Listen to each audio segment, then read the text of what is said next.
Bonjour les amis, et j'espère que vous allez bien. Alors on continue aujourd'hui, on est dans la Torah 7, et la dernière fois, donc hier, nous avons parlé que euh, l'ange de miracle, il nous entoure tout autour, il est tout autour de nous, constamment autour de nous, peu importe où on se trouve, c'est-à-dire même quand nos vies ne vont pas du tout, même quand on est très malade. L'inconvénient, c'est toujours nous en fait. L'inconvénient, c'est que si nous ne sommes pas préparés à la prière, si nous n'avons pas prié avant, juste pour rien, juste comme ça, juste pour parler avec Dieu, juste pour parler avec Hachem, et voilà, et tout simplement pour rester en contact avec Hachem, si nous ne l'avons pas fait, eh bien, au moment où on est malade, au moment où il nous arrive une difficulté, que Dieu nous en protège, eh bien, il nous est difficile de croire qu'il est là. Et voilà. Au final, c'est toujours, on juge les gens d'après soi-même, c'est-à-dire qu'on regarde la vie que l'on a en soi-même. Donc, si on soit en soi-même, on commence à cultiver de bonnes actions, de bonnes pensées positives, des prières, un rattachement avec Hachem, un rattachement avec le tzaddik, avec les Eretz Israël, alors à ce moment-là, eh bien, lorsque des moments difficiles vont être à passer, on va mieux les passer et moins croire au désespoir. Parce que comme il dit Rabbeinu, le désespoir n'existe pas. En shoyush baolam klaid. Le désespoir n'existe pas.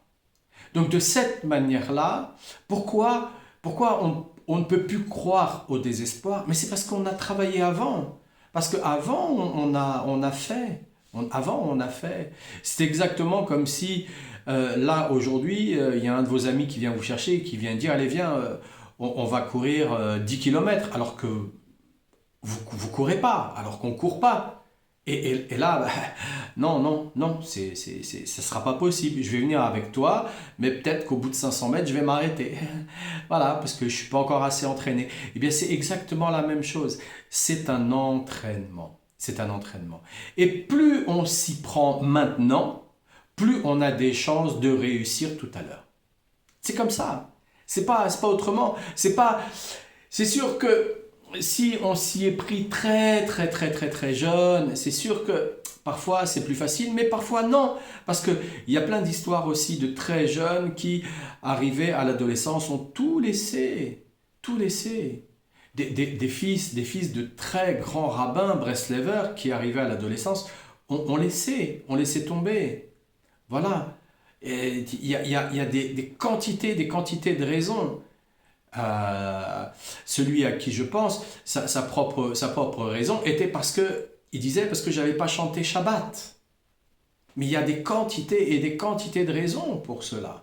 Donc, ça ne veut pas dire que parce qu'on a commencé plus tôt, qu'on va mieux réussir plus tard. Non, ce qui veut dire, c'est que commençons dès maintenant pour réussir tout à l'heure. C'est ça qu'il veut dire. Quand il dit le désespoir n'existe pas. De cette manière-là, on commence. Allez, on commence. Voilà, c'est maintenant. On essaye. Et j'essaye maintenant. Je fais à la hauteur de mes possibilités. J'y arrive pas, j'y arrive pas. Parfois, c'est les montagnes russes. Parfois, c'est extrêmement difficile. Et puis, bah, je m'accroche. Je m'accroche parce que c'est ça que j'ai décidé. C'est ça que je veux. C'est ça que je veux. Alors, parfois, ce qui est le plus difficile, c'est de s'accrocher. C'est de s'accrocher parce que dans une société aussi tordue que la nôtre aujourd'hui au XXIe siècle, mais c'est incommensurable comment c'est tordu, euh, c'est très difficile de se tenir. Parce qu'aujourd'hui, c'est du rapide. Ils veulent tous du rapide, tous du rapide, tous du rapide. Tous du rapide où ils pensent tous à l'argent. Tous à l'argent, tous à l'argent. Même les enfants maintenant, ils pensent à l'argent. Est-ce que nous, à notre âge, dans les années 70, est-ce que je pensais pas à l'argent? Je m'en foutais. Déjà aujourd'hui, alors là, c'est à un tel niveau, mais alors, étant enfant, non, non, étant enfant, je pensais à autre chose. Je pensais à autre chose. Mais pas ça, mais pas ça. Donc aujourd'hui, dans la société où on est, qui est tellement tordue, bien entendu que euh, certains, malheureusement, en sont aussi la cause. Parce que trop influencés, trop de travail, trop de difficultés, la tête dans le guidon, bon, bah, les enfants, pour les calmer, on les place devant la télé, on leur donne de l'argent, achetez-vous ce que vous voulez, et voilà, et les choses sont faites aussi facilement que ça. Mais c'est pas que ça. Là, là, là ces gens-là, bah, l'origine, c'est pas eux la faute. C'est pas eux, c'est pas eux. Nous ne sommes pas du tout responsables de cette société et dont ce qu'elle est depuis l'Antiquité grecque. Je répète, nous ne sommes pas responsables de la société et de ce qu'elle est depuis l'Antiquité grecque. Parce que depuis l'Antiquité grecque, on essaye de nous détourner du vrai chemin. Ils ont commencé avant l'Antiquité grecque et ils ont mis un pied dans l'ambiance où ils ont traduit toute une nation et ils en ont fait ce qu'on sait de l'Antiquité grecque. Alors il y a des très belles choses, hein, les sculptures, l'architecture et ainsi de suite, mais ça nourrit pas son homme. Hein, ça n'éveille pas non plus son homme à la présence de Dieu dans ce monde et ça ne donne pas la possibilité d'apporter non plus la paix. Donc à quoi ça sert? À quoi ça sert? Est-ce qu'on va nous enlever les pierres de nos édifices qu'on dit être des édifices gardés par je ne sais plus quel organisme qui garde ça. Si toi tu t'en souviens, c'est quoi? Il y a, voilà, ils sont dépositaires, ça me reviendra. Et ils vont pas enlever une pierre, ils vont pas nourrir les gens, ils vont pas enlever les pierres de cet édifice, ils vont pas déconstruire par exemple la place de la Concorde pour en faire des logements pour les sans-abri. Ah, on est où là? On est dans quel... Non, non, même dans un film, je sais pas si réussiront à le faire passer ce film. Mais si un jour il y a un metteur en scène qui écoute, pourquoi pas, c'est une idée. Allez-y, lancez-vous. Peut-être qu'il y aura des gens qui vont regarder, qui vont aimer, qui vont apprécier, puisqu'il y en a plein qui regardent des films et qui apprécient aussi ce genre de choses. Donc, euh, on n'est pas du tout responsable. Pas du tout responsable. Donc, et c'est là où l'adage nous évoque lorsque le dernier sou aura disparu des poches. Parce qu'il est question dans ce passage de ceux qui s'emploient à dénier les miracles dont l'ange est dépositaire. Et qu'il peut amener en bougeant ses lèvres tout ce qu'il veut. Tout ce qu'il veut. De ceux qui s'efforcent à tout prix de les dissimuler en affirmant qu'il s'agit de phénomènes naturels et non de miracles. Ils inventent. Mais même aujourd'hui, il y a un livre dont certains scientifiques ont écrit ce livre. Et je suis désolé, je vais vous donner des énigmes pour aller rechercher, mais bon, on a Google pour ça, donc on peut éventuellement rechercher. Et puis ça nous fait aussi une petite base de travail. C'est pas mal aussi, ça fait marcher les neurones. Hein. À notre époque, enfin moi à mon époque, pour chercher un mot, il nous fallait prendre un dictionnaire et pour chercher des choses, il fallait rentrer dans l'encyclopédie ou aujourd'hui, on étudie la Torah et donc il faut aller chercher aussi dans la Torah. Donc,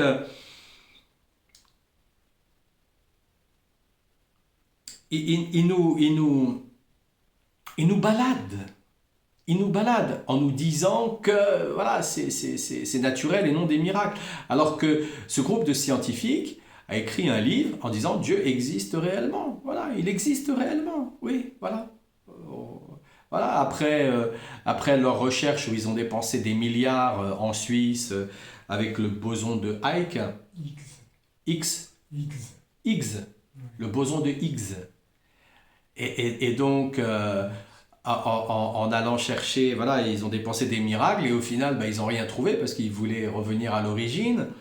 Je pense à une de mes amies qui aujourd'hui n'exerce plus à l'université, mais qui est dans la recherche, qui est océanographe. Et je lui dis, qu'est-ce que vous faites en océanographie? Eh bien, nous recherchons la première goutte d'eau originelle. Ah bah bonne chance, bonne chance, bonne chance. Donc elle m'a rejoint, elle a fait un bout de chemin pour revenir aussi vers Dieu et elle est toujours vers Dieu, Baruch Hashem. Et pourquoi? Parce que bah, je lui ai dit, bah, il n'y a que Dieu qui peut t'emmener sur cette piste. Qui veux-tu qui peut t'emmener sur cette piste? Il n'y a personne. Personne qui peut nous permettre de découvrir ce genre de choses. C'est absolument impossible. Impossible. C'est chercher quoi? C'est chercher, chercher du foin dans une botte d'aiguille. Voilà, c'est impossible. On n'y penserait même pas que ça puisse exister, ce genre de choses. C'est impossible. Voilà. Et lorsque le dernier de ces mécréants, et oui, il le dit, c'est peut-être un peu fort, le mot est peut-être un peu fort, parce qu'on l'a souvent entendu, mais de la part de la bouche de Tordu. Là, on l'entend véritablement de la bouche de Rabbi Nachman, et dont Rabbi Nathan, c'est lui qui va écrire le Likutei Moharan. Donc il y a plusieurs exemplaires, plusieurs tomes plutôt. Et donc, mécréants, parce que ce sont des mécréants, il n'y a pas d'autre terme. Il n'y a pas d'autre terme. Pourquoi on nous obligerait à faire des choses qu'on ne veut pas faire? Pourquoi? Si c'est bon pour nous, il n'y a pas d'obligation à avoir. On n'a pas une obligation avec un décret, avec une loi, avec un policier du feu qui arrive et qui dit il est interdit de se brûler. Ah, vous êtes brûlé, je vous mets une amende de 130 €. Donc on sait bien que c'est pas bon pour nous de se brûler. Donc on le fait pas. Donc on n'est pas, on n'est pas stupide à ce point-là. Donc c'est vraiment des mécréants. Donc lorsque le dernier de ces mécréants, même le mot en lui-même, il me fait bafouiller tellement. Lorsque le dernier de ces mécréants aura disparu, la foi se répandra sur terre et le Messie viendra. Donc il nous dit que le Mashiach, il viendra lorsque le dernier de ces mécréants aura disparu. Pour l'instant, on ne voit pas trop. Pour l'instant, on ne le voit pas trop. Mais en même temps, ils ne sont pas très nombreux. Hein. Ils ne sont vraiment pas très nombreux. Ils ont fait beaucoup d'émules. Hein. Il y a beaucoup d'ultra riches hein, qui font partie de leur club. Mais ce ne sont pas ces gens-là. Ce ne sont pas ces gens-là. Comme je vous ai dit, peut-être un jour, j'oserais en parler directement sur la chaîne. Mais j'ai été en contact. Et je vous assure qu'ils ne nous ressemblent pas, ni physiquement. Rien. Il n'y a rien qui nous... Rien du tout. Rien du tout. Et je vous assure, je ne bois pas d'alcool, je ne me drogue pas, j'ai une vie saine grâce à Dieu. Je vous assure, ils ont strictement rien à voir avec nous. Mais pour vous donner un petit aperçu, c'était au début de ce siècle où j'ai rencontré un monsieur qui les avait rencontrés et par son biais, voilà, les choses ont découlé de cet ordre-là. Mais auquel cas, non, pas du tout. Ils ont strictement rien à voir avec nous et ils sont très peu nombreux. Très très peu nombreux. Très peu. Et en plus de ça, depuis maintenant 2008, ça je vous le dis, ça je peux vous le dire, depuis 2008, il y a un tunnel pour eux d'incarnation qui a été fermé. Fermé, c'est tout récent. C'est tout récent, c'est 2008, c'est récent. C'est tout récent, vraiment tout récent. Donc pour eux, aujourd'hui, dans leur incarnation, ils vont vivre les mêmes difficultés, si ce n'est pire que nous. Pire vraiment que nous. Donc je continue dans l'étude parce que sinon, il faudra que je fasse une vidéo entière là-dessus. Car la délivrance finale dépend essentiellement de cela. Donc, quand il n'y aura plus aucun mécréant sur la terre, donc la délivrance finale dépend essentiellement de cela, comme il est dit dans le verset déjà cité, viens et regarde du haut du mont Amana. Le mont Amana, le mot Amana est proche du mot Emouna, la foi. La foi. Le Messie viendra quand la foi en Dieu et dans les miracles sera haut dans le ciel, autrement dit, grandira dans le monde. Parce que dans les différentes étapes, donc nous avons l'astral, nous avons l'astral supérieur, nous avons un monde qui est un monde de l'émotion. Nous avons un monde qui est un monde mental. Nous avons un monde qui est un monde basé sur les lois de cause à effet. Il y a toute une philosophie, il y a tout un tas de peuples dans ce monde qui s'est arrêté à ce monde-là et qui en ont fait, leur mouvement. Parce qu'ils n'appellent pas ça une religion, ils appellent ça une philosophie. Et au-dessus, donc la foi, elle, la Emouna, elle n'est pas montée encore dans les mondes, elle n'est pas encore passée dans les mondes, elle avance, étape par étape, elle avance étape par étape, mais c'est extrêmement difficile encore de faire en sorte que ça puisse être diffusé partout. Elle veut certainement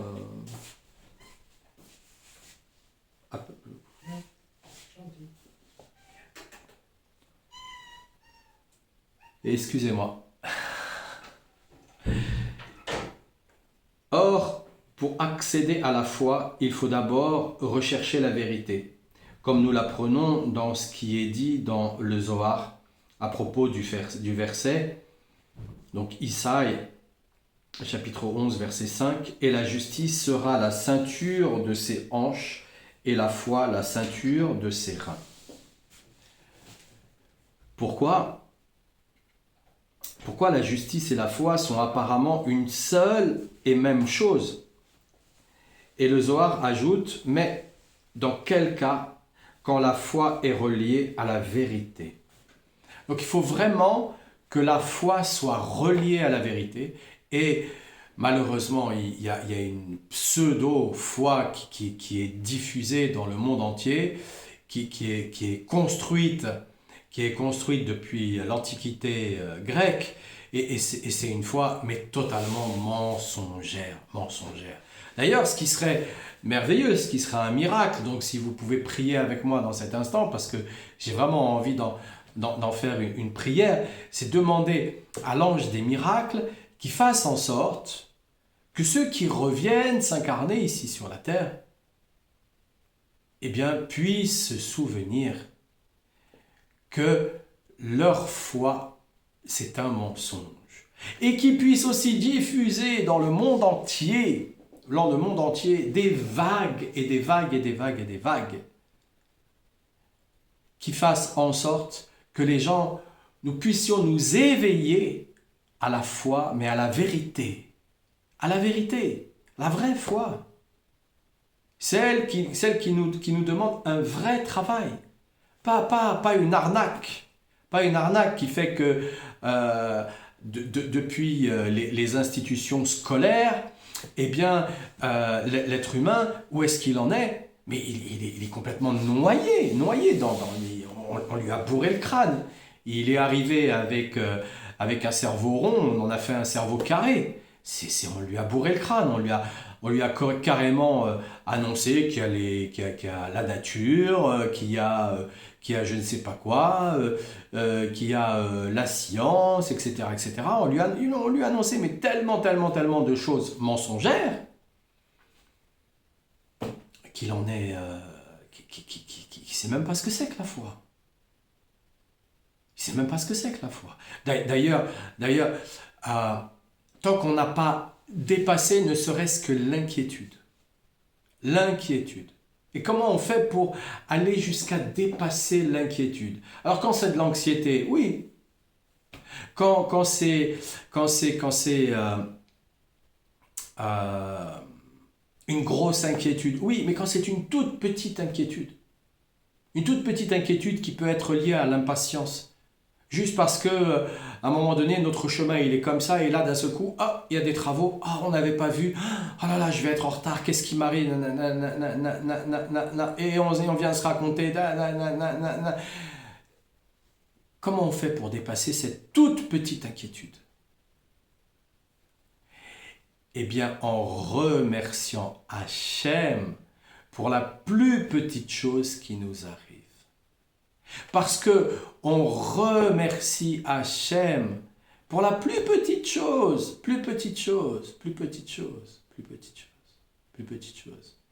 On a envie de manger un bonbon, on enlève le papier du bonbon, on a le papier dans la main, on voit une poubelle, on met ça dans la poubelle, on remercie qu'il y avait une poubelle là à ce moment-là. Voilà. On a, comme il dit Rabbeinu, il dit remercier pour vos lacets de chaussures. Quand on saura faire ça, alors plus aucune inquiétude sera présente et là on sera dans une émouna totale. Mais il y a du chemin, il y a du travail. C'est en commençant maintenant qu'on peut réussir tout à l'heure. Mais auquel cas, si on ne commence pas dès maintenant, comment on va faire tout à l'heure? On va se trouver dépourvu. On va s'en trouver dépourvu. À chaque fois, on s'en trouvera dépourvu de la situation. À chaque fois, on s'en trouvera dépourvu de la situation. Donc, comme le Zohar il dit, et la justice sera la ceinture de ses hanches et la foi la ceinture de ses reins. La justice et la foi sont apparemment une seule et même chose, et le Zohar ajoute, mais dans quel cas? Quand la foi est reliée à la vérité. Donc il faut une vraie foi. Une vraie foi. S'il n'y a pas une vraie foi, il n'y a que du mensonge. Et bien souvent, de la manière dont ici on prie, et qu'aujourd'hui, qui fait que c'est devenu compliqué, c'est que ils ont été tricotés autour d'une vérité, un énorme mensonge. Donc il faut enlever toutes les couches de mensonges. Donc il faut apprendre à désapprendre. Donc apprendre à désapprendre, c'est un très long travail, et surtout ne pas s'impatienter, parce que dans cette impatience, on arrête. Donc comment on fait pour désapprendre ce qu'on a appris? Il y a déjà, on va voir le tzaddik. On vient à Rosh Hashanah. Il y a 3 fêtes où il nous est,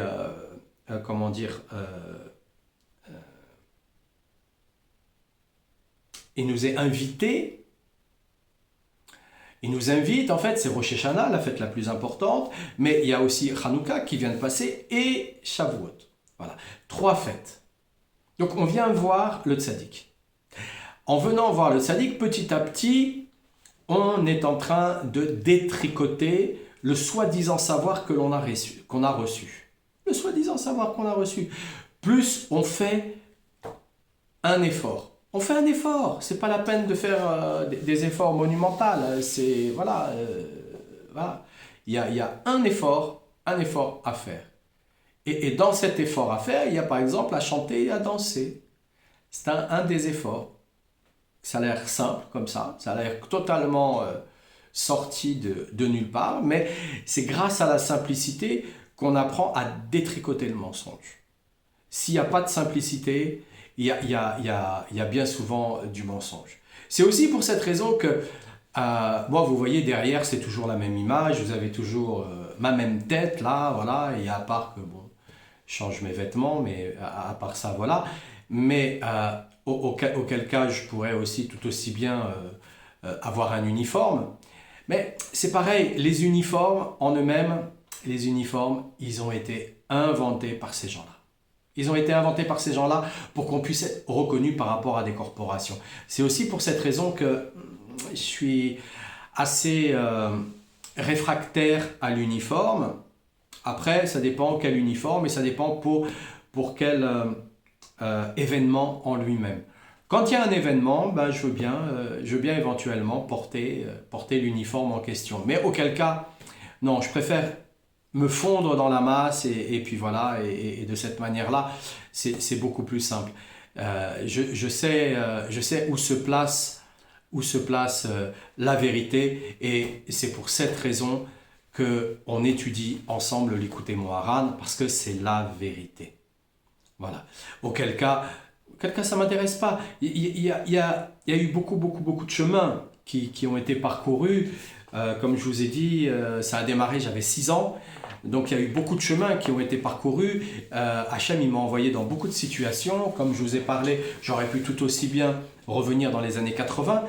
Et au final, ben, les choses ont été voulues d'une autre manière. Mais tout ça c'est compris, tout ça c'est intégré.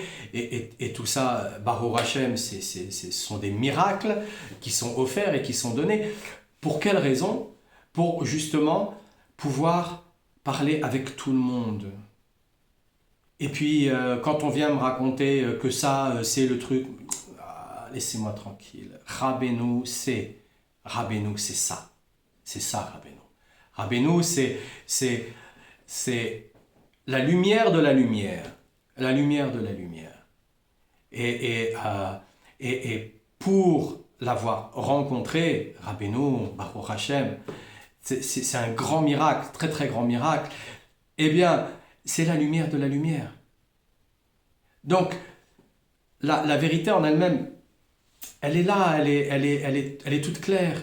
Si c'était véritablement bon pour nous, on ne nous obligerait pas.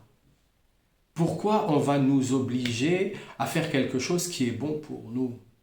Quand il a fallu nous picouser, qu'est-ce qu'ils ont fait? Ils nous ont obligés. Et aujourd'hui, on voit bien que c'était pas bon pour nous. Donc on voit bien que la plupart des choses qui sont bonnes pour nous, ils vont pas le faire.